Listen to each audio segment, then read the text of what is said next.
What's up, my pungios? Andy with Andy Vlogs. Excited to share with you guys this content here. As the title suggests, we're going to be going over a review, installation, use of the iPhone 13 Pro Max Video Mobile Cage by SmallRig. This is something that honestly I deemed as one of the best products of 2020 for the iPhone 12 Pro Max. Now that the 13 Pro Max is out, they finally released the 13 variant. Now, I do want to make myself clear here that a couple of these products, including the products from SmallRig, were provided to me complimentary, meaning the company sent them to me to review. Now, they did not sponsor this video, so you know that my review here is genuine and sincere.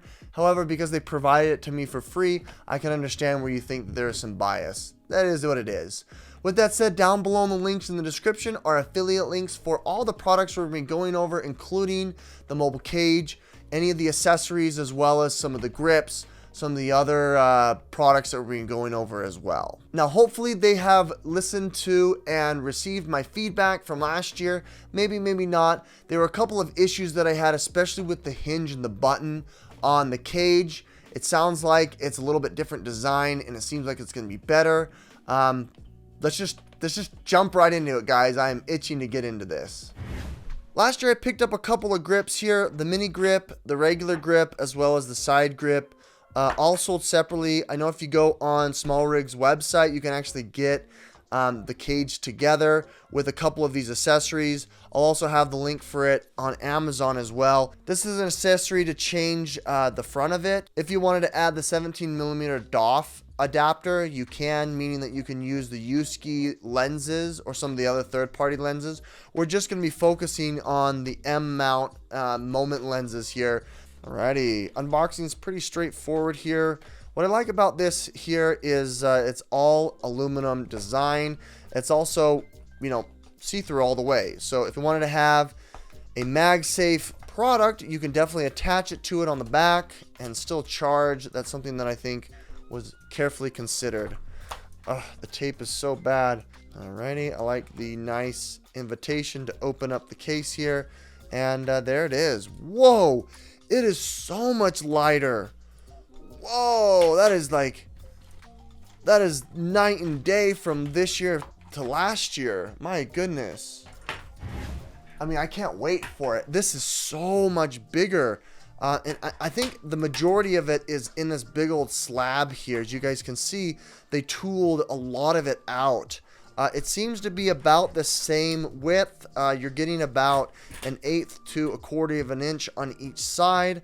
However, the new version of the 13 Pro Max seems to have a lot more rubbering on the outside as well as on the inside. It just encases the whole thing. That was one issue that folks had, is they felt like their phones were getting scratched as you placed it in and out of here. What was annoying last time is that there was no rubberization here, whereas in the inside here, it seems like there's less surface for your phone to scratch, but it still doesn't have any rubbering tooled into it. Last year, folks complained about the tooling here for the holes. The LiDAR wasn't reading.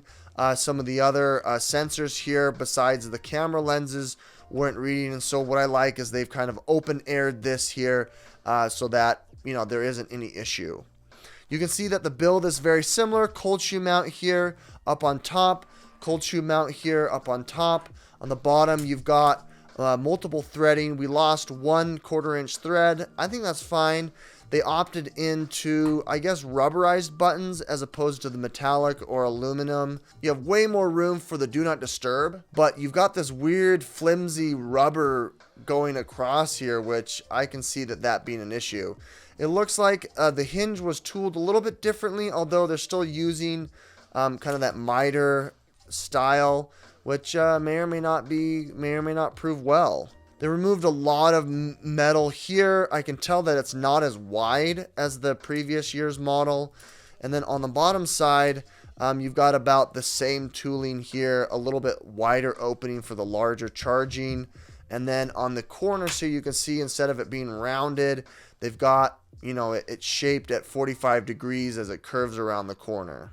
Coming around the top here for your side grip, and on the back for your side grip, you've got pretty much the same kind of tooling, but again, I feel like it's a little bit less thick as opposed to the previous year. This is really exciting. Let's go ahead and weigh them really quick. I can already feel that the weights are much different. In grams, we're going to weigh it here. It's 112 grams for the 12 Pro Max. For this year's model, we've got 95. So, yep, we've lost literally like 20 grams. For you Americans here, that's going to be 4 ounces as opposed to what, 3.5? Oh, 3.3. So we're losing a good 20% weight. That's fantastic. I'm really impressed about that.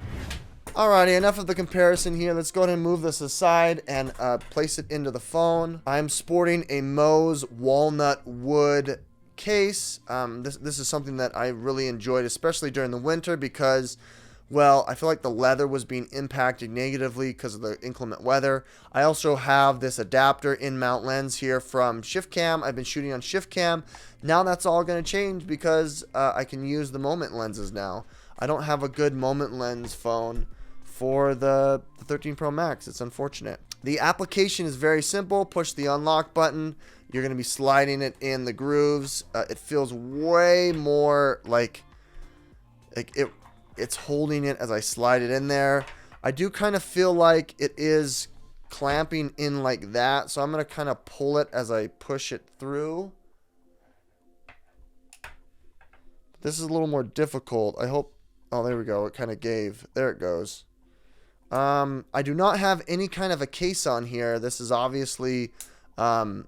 You can't really fit another case on top of this case. I do have a scratch resistant screen protector, which this does not impact on that. You can see that it's tooled in here to kind of like groove into the bezel, which I really like. I think that's a good touch. Again, it gives you probably an inch, maybe a half an inch thickness on both sides as well as here. But it is very, very gripped. Much better gripped than last year's model, I can tell you. I don't have a 12 Pro Max to be able to confirm that, but just trust me. Buttons are clicky, they're responsive and rubberized. Power button is very clicky, it's really responsive. You've got your volume rocker here as well as the do not disturb, which I can barely fit my finger in there. I might have to fit my pinky in there to get it. Yeah. I don't know about this rubber here. I feel like that's going to be a very, very weak point. Definitely still MagSafe compatible here. You put on the Apple MagSafe, you're going to get the charging animation, you're going to get full wattage, and it doesn't encroach on it, which is really nice. There's an alternative power source because this is a little controversy, almost $100, and it only being about 2,000 milliamps, doesn't even charge it all the way. This should give you at least 1.5 charges with 5,000 milliamps from Zeera. They did sponsor a video in the past, so just know that this was given to me and a previous video for this company was sponsored, but it is an option nonetheless. It fits really well and nicely on the back there. I really like that touch. Okay, so this accessory here that you can buy separate, it's about 15 bucks. This is another faceplate. So if you wanted to use the 17mm DOF faceplate, this is for those third party. It looks a little bit different here than how, you know, the M mount is. You just screw it, unscrew it, place it, and that'll allow you to connect those types of lenses here directly onto the faceplate.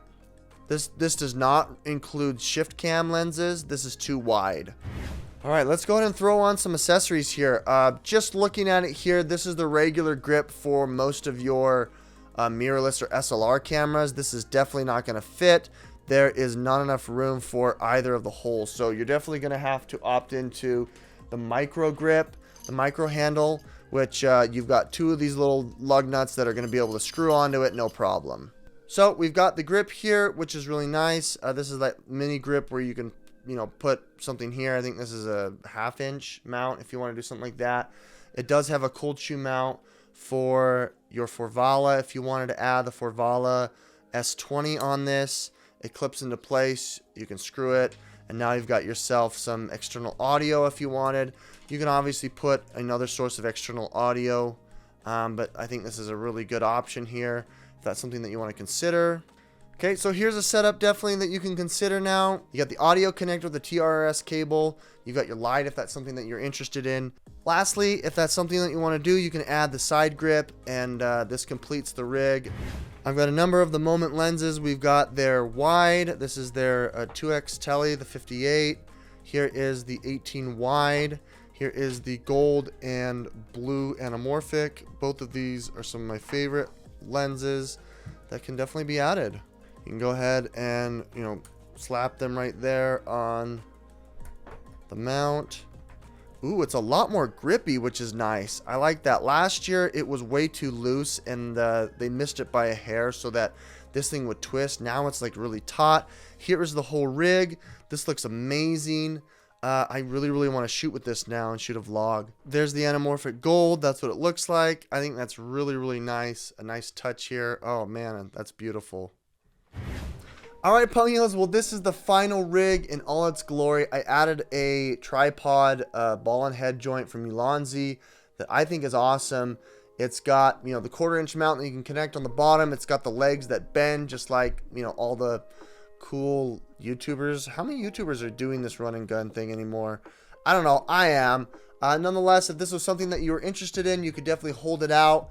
It's not too heavy, not too burdensome to be able to do that. You've got your light, you've got your microphone, you've got all of these awesome, you know, accessories that you can add.